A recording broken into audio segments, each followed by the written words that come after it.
Becky Nunn with Nunn Design, and I'm visiting artbeads.com, and I have Cynthia here, and we're going to talk about how to create a mold using silicone putty. And this is a very unique mold. It's something that I think I've like stumbled upon that I'm very excited about. So cool. Let me show you how you do it. Yes. So first of all, let me show you how I came across this. When you make a silicone mold, and we just did that video where I showed you how you make a mold like this. When you make a silicone mold and you want to use extra parts of resin that you might have, you would then pour it into the mold and it would harden. And then when it was finished, you would break it out and you would have a piece like this. And that looks really interesting, but it wasn't as finished as I wanted it to be. Right. So it would involve either some cutting of the resin to make it more, finished. Uniform, yes. Yes, and then I had to pour more resin in there and then lay that on top of the bezel. So it was just kind of complicated, and I thought, there's got to be an easier way. Right. So what I came up with is a way in which that you could make a mold and it would actually come out looking like this. That looks really great. So this is how it works. This is the mold. Okay. We press this is a fossil that I have. Okay. You press your item into the mold, okay, and then you pull it out immediately, and then you press your bezel into the mold. And you press it really deep? Really deep, okay, right. And then you let that set up, and then when it's all set up, you take it out, and in this case, I put a little bit of mica powder down first inside of there, which we'll show you how to do. Okay. And then press my mold bezel back in. Then you fill it with resin, and when it's done, boom. And that's it? That's it. Okay. So there's no finish work. It's just perfect, just the way it is. So when you put the resin, you have to let the resin sit and cure until you it's have done, to let right? the resin cure, and depending on where you are in the humidity, resin can take up to 72 hours to get hard. Okay. But it should be fairly, you don't want to pull it out any sooner than 24 hours. Because I've been like, I was super, super curious, and I was like playing around, and I just had to force myself, stop, or you're going to wreck it. So let's show you how to make this. What you'll need for this is some silicone molding putty, and I have 2 equal parts. Okay. And you have a very short window to work with this. You want to be ready. So you have your piece ready, and you have your mold ready. And we can go ahead and clear all of this out of the way, right? Okay. And we're going to go ahead and mix this together. Then we're going to press this in, and then we're going to press that in. We'll see how we do. So, sorry, by the way, when you when you cure the resin, sometimes you can put under a UV lamp. Yes. Is that possible with the mold? That's a really good question. I've had more trouble getting my UV resin to stay within the open pendants. I keep on getting them to pop out. There's not enough or something for it to grab onto. When I've used the glitter rocks and things like that with UV resin, I haven't had any problems. Okay. But when I'm just using straight resin, it hasn't worked that great. Okay. I haven't experimented enough with that. I just know that this is a great project for 2-part resin. Plus, you're going to be using a lot more because it's a deeper bezel. Right. All right, so I mixed those 2 parts together, and you have, according to the manufacturer's instructions, I think you have I think it said 10 minutes, I can't remember. But I like to assume I have a lot less because depending on the heat in the room, it's cured faster. So I've made a nice round ball, and I'm just going to bring in a piece of, it'd be nice if you had like a business card or something that you can press that onto because it's going to stick to the paper. But you're just going to go ahead and pat that down. You want it to be nice and smooth because those creases will show up when you make your impression. Then I'm going to take my fossil and I'm going to press it down. And this is going to be fairly quick. And then I'm going to pull it out. If it gets stuck in there or if it's not coming out easily, you can get a toothpick and guide it out. But that's a really good impression, really nice, right? Yes. So now the next part is I'm going to press this down because that is where it's going to hold the resin in place when that's ready. Okay. And so after this sets up, it takes about 20 minutes for that to set up. I would then pull out my frame and go to work using that. But since I already have one already finished, this one here is the same design. I have my bezel already, that position, this all ready. Okay. So now we have made our mold. We're going to let that cure for a little bit. See, I'm going to show you. This is why I wanted to have it on. Yes, I It can sticks see to that. paper. So we have this mold all ready to go with this right here. Okay. So then what we're going to do next is we're going to take our 2-part resin, which is already pre-mixed, and you have some great videos on 2-part Yes, we resin do. already. I like to take mine. When you're mixing a batch of resin, you usually have to do the 1-to-1 ratio, and it has to be this quantity.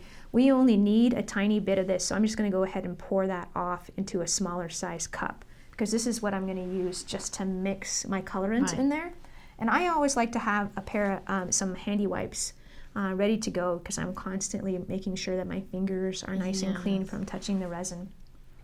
Then what we're going to use to make this color is we're going to use the Captain Craft color pigments in the yellow, and we're going to use the blue, and we only need a tiny bit of each of these in order to get that teal color that we like. Okay. So you'll need to have some toothpicks, and you'll need to have a stir stick for this.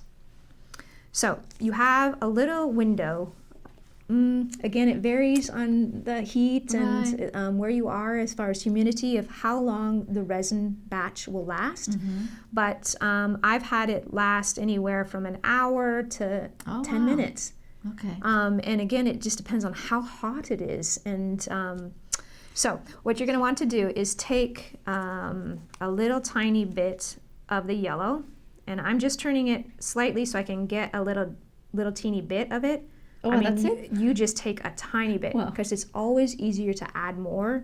But if you put too much in, it's harder to dilute it. That's I mean, true. it would take a whole cup.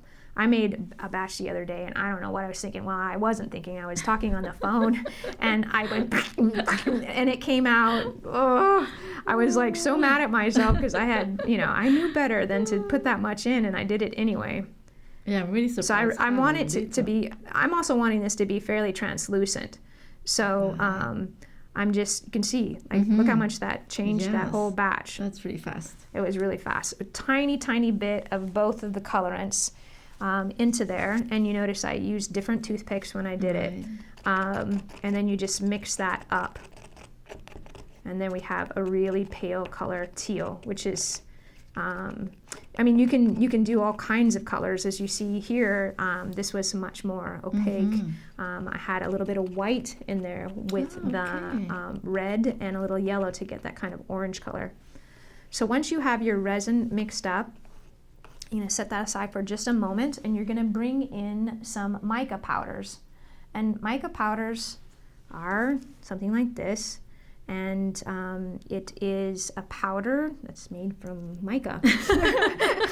And you're going to take a little bit of your mica powder onto a Q-tip, and you smear it around into the base of the piece. And you can get artsy with this and put other colors. You can mix them. This is kind of a bluish purple piece, and so you just smear it around onto the thing. Do you have to be careful how you do it? I mean, how much you put in there, or not really? Not really. What I'm going to do is I'm going to slightly tap it to see if there's going to be excess, powder in there, because that powder will float to the surface, which is okay because it'll just be on the back side. So you just move a little bit, just smear a little bit of the. I'm using this Pearl X Jacquard one, and this one is green purple. So I put a little of that on my piece by just rubbing it around. So you can see where my registration is. Right.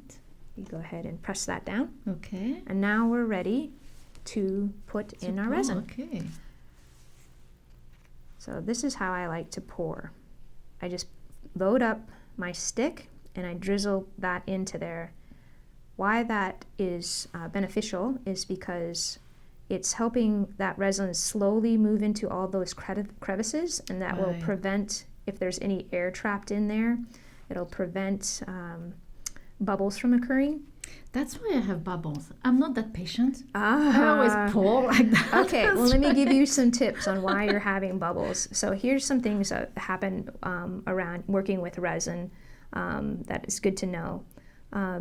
First of all, you mix your resin, for the 2 minutes. Right. Then I like to let mine sit for 5 minutes. That helps the off-gassing of the resin so that there's less bubbles before you even started to pour it. Okay. There was less bubbles in there even before I started to mix it. And then it's a matter of going slow to help. But you saw I took a little break, and Yes. I moved my little Q-tip, not my Q-tip, my toothpick, around the edges and around the base there to kind of just say, bubbles, bubbles, wherever you are, come out, just trying I to see. activate them and to get them to come to the surface. Okay. So what I'm doing now is I'm just putting more and more resin in there until I've brought it up. And depending on what I want to do, if I want to go ahead and fill this all the way and bring it all the way level, like I did the other samples, I can do that. Or I can actually stop this pour, let it cure, and do it two-sided. Do something on the other side too. Yeah. The second side I wouldn't be able to do with resin because I wouldn't be able to pour it in through the back side. But I could, as far as the sculpted part, but I could put an embellishment down there and put clear resin over the top of that, or I could use clay in there and make an impression. So you're just going to continue to fill it. You can see that I'm still, I paused for a bit because I want to just double check. Is my surface level area, is it level? And if I'm cattywamped or something like that, I might want to prop a head pin under there to make sure that that's level. If I have a little bit of resin on the side, I can get it off. And all of those things are easier to do before you get it too full. Okay. So it's funny, I'm always stressed about resin, so I go quickly thinking, oh, it has to be quick, but I can see you really take your time and you stop. I am on this one because I'm doing a video. But I also, when I do a pour like this, you saw that whole cup, I have a lot of projects to go at once. Oh, wow. So typically what I'll do is, and that helps me be a little bit calmer and not go so fast because I have a lot of pieces lined up. And things that are more intricate, I will do at first, or, but the things that take a lot of resin, I might fill at the very end or fill it depending on the order I want to go. But I have, some bigger pieces that I know is going to take a lot of resin, so then I just have a certain amount that I can go slower with. Does that make sense? Yes. Yeah. So then once that is cured, you're going to see, over time, you're going to see these little bubbles are coming to the surface. You don't need to worry about them because that's the back side, but they will have plenty of time to off gas on their own. You can breathe on it, just don't inhale, but just breathe. And that'll also help activate the bubbles. The heat makes the bubbles expand, and then they pop.